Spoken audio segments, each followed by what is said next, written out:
২০২৬ সাল বাংলাদেশের রাজনীতির জন্য এক দারুণ ইন্টারেস্টিং সময়।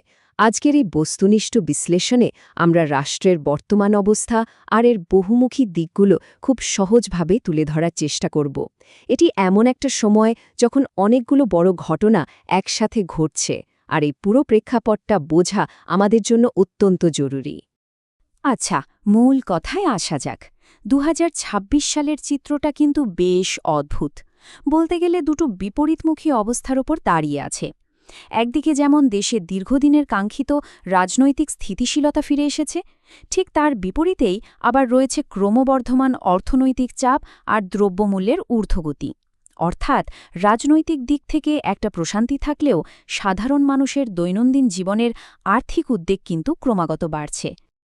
এই জটিল অভ্যন্তরীণ আর ভূ-রাজনৈতিক বিষয়গুলো পরিষ্কারভাবে বোঝার জন্য আজকের এই পুরো আলোচনাটাকে আমরা মূলত ৫টি ভাগে ভাগ করেছি। রাজনৈতিক প্রেক্ষাপট, অর্থনৈতিক চাপ, রাজনীতিতে তরুণদের অংশগ্রহণ, ভারতের সাথে সম্পর্ক এবং অভ্যন্তরীণ নিরাপত্তা। ব্যাস, এই রোডম্যাপ ধরে আমরা এগোব। প্রথমে দেখা যাক আমাদের প্রথম পয়েন্ট, নির্বাচন পরবর্তী রাজনৈতিক প্রেক্ষাপটটা ঠিক কেমন। সবচেয়ে গুরুত্বপূর্ণ ঘটনাটা হল নির্বাচনের ফলাফল। নির্বাচনের পর বাংলাদেশ জাতীয়তাবাদী দল বা বিএনপি সরকার গঠন করেছে। তবে শুধু সরকার গঠন করে কিন্তু কাজ শেষ হয়নি। রাষ্ট্রের কাঠামোতে রীতিমতো বড় ধরনের পরিবর্তনের উদ্যোগ নেওয়া হয়েছে। যেমন ধরুন, সংবিধান সংশোধনের বিষয়ে এখন জোর আলোচনা চলছে। এমনকি দেশের ভবিষ্যৎ গতিপথ নির্ধারণে সরাসরি জনগণের মতামত নিতে একটা সম্ভাব্য গণভোট বা রেফারেন্ডাম আয়োজনের বিষয় নিয়েও কিন্তু রাজনৈতিক মহলে বেশ জোরালো বিতর্ক চলছে। রাজনৈতিক এই কাঠামোগত পরিবর্তনের পর এবার দ্বিতীয় পয়েন্টে আসি, অর্থনৈতিক চাপ এবং স্থিতিশীলতার মূল্য। রাজনৈতিক অঙ্গনে স্থিতিশীলতা ফিরে এলেও সাধারণ মানুষের কাছে এই মুহূর্তে সবচেয়ে কঠিন বাস্তবতা হল অর্থনীতি। নিত্য প্রয়োজনীয় জিনিসপত্রের দাম বৃদ্ধি নিয়ে চারিদিকে প্রচুর আলোচনা চলছে। বিশেষ করে দৈনন্দিন পণ্যের উপর নতুন করে ট্যাক্স বা কর বাড়ানোর কারণে জনমনে ব্যাপক সমালোচনার সৃষ্টি হয়েছে।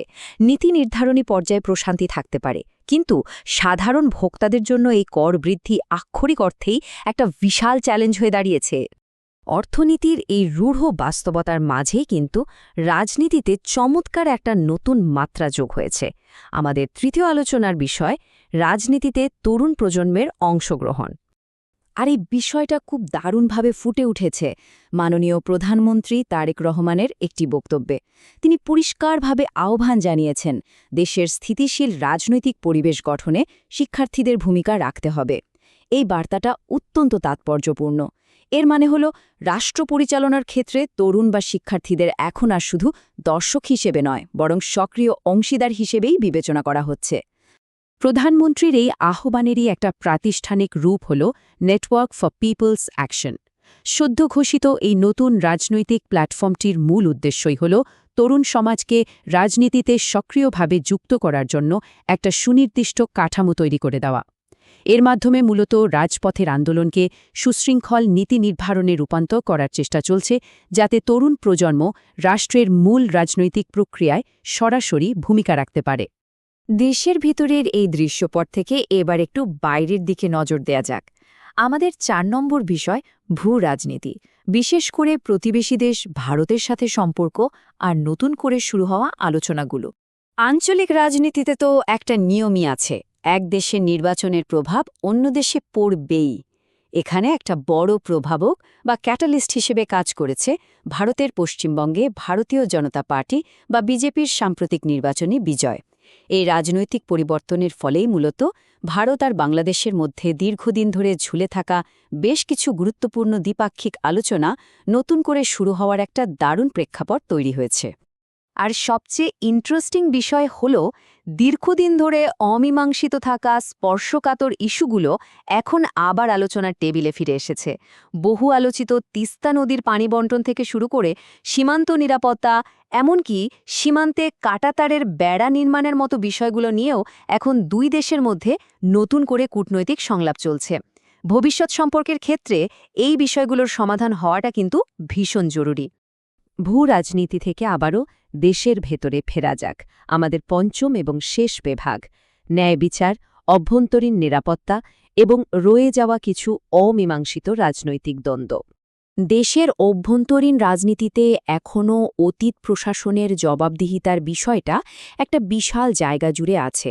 সাবেক প্রধানমন্ত্রী শেখ হাসিনাকে ঘিরে রাজনৈতিক আলোচনা এবং তার বিচার প্রক্রিয়া বর্তমান রাজনীতিতে অত্যন্ত প্রভাবশালী একটা ইস্যু হয়ে আছে। এই বিচার প্রক্রিয়া আর এর সাথে জড়িত রাজনৈতিক বিতর্কগুলো আসলেই জাতীয় জীবনের এক অমীমাংসিত অধ্যায় হিসেবে রয়ে গেছে। অন্যদিকে অভ্যন্তরীণ নিরাপত্তার ক্ষেত্রে এই মুহূর্তে সবচেয়ে বেশি আলোচিত নাম হল অপারেশন ডেভিল হান্ট। রাজনৈতিক সহিংসতা আর অভ্যন্তরীণ নিরাপত্তা হুমকি দমনে এটি একটি চলমান অভিযান। মূল লক্ষ্য সহিংসতা কমানো হলেও এই অভিযানের পদ্ধতি আর প্রয়োগ নিয়ে রাজনৈতিক মহল এবং সমাজে তুমুল বিতর্ক চলছে। রাষ্ট্রের নিরাপত্তা নিশ্চিত করার পাশাপাশি মানবাধিকার আর আইনি প্রক্রিয়ার মতো গুরুত্বপূর্ণ প্রশ্নগুলো এখানে বারবারই সামনে আসছে। এই পুরো বিশ্লেষণটা থেকে একটা জিনিস তো একেবারে পরিষ্কার, ২০২৬ সালের বাংলাদেশ একই সাথে অনেকগুলো বড় পরিবর্তনের মধ্যে দিয়ে যাচ্ছে। একদিকে সংবিধান সংস্কার আর তরুণদের নতুন রাজনৈতিক প্ল্যাটফর্ম, অন্যদিকে নিত্যপণ্যের চাপ আর অভ্যন্তরীণ নিরাপত্তা নিয়ে তুমুল বিতর্ক। তো এত সব কিছুর পর একটা প্রশ্ন কিন্তু থেকেই যায়, এই যে এত সংস্কার, তরুণদের নতুন উদ্যোগ আর চলমান নিরাপত্তা বিতর্ক, এর মাঝে বাংলাদেশের এই নতুন রাজনৈতিক যুগের চূড়ান্ত সাফল্য আসলে কিভাবে এবং কোন মাপকাঠিতে নির্ধারিত হবে? এই প্রশ্নটা রইল ভাবার জন্য। আজকের এই বিশ্লেষণের সাথে থাকার জন্য অসংখ্য ধন্যবাদ।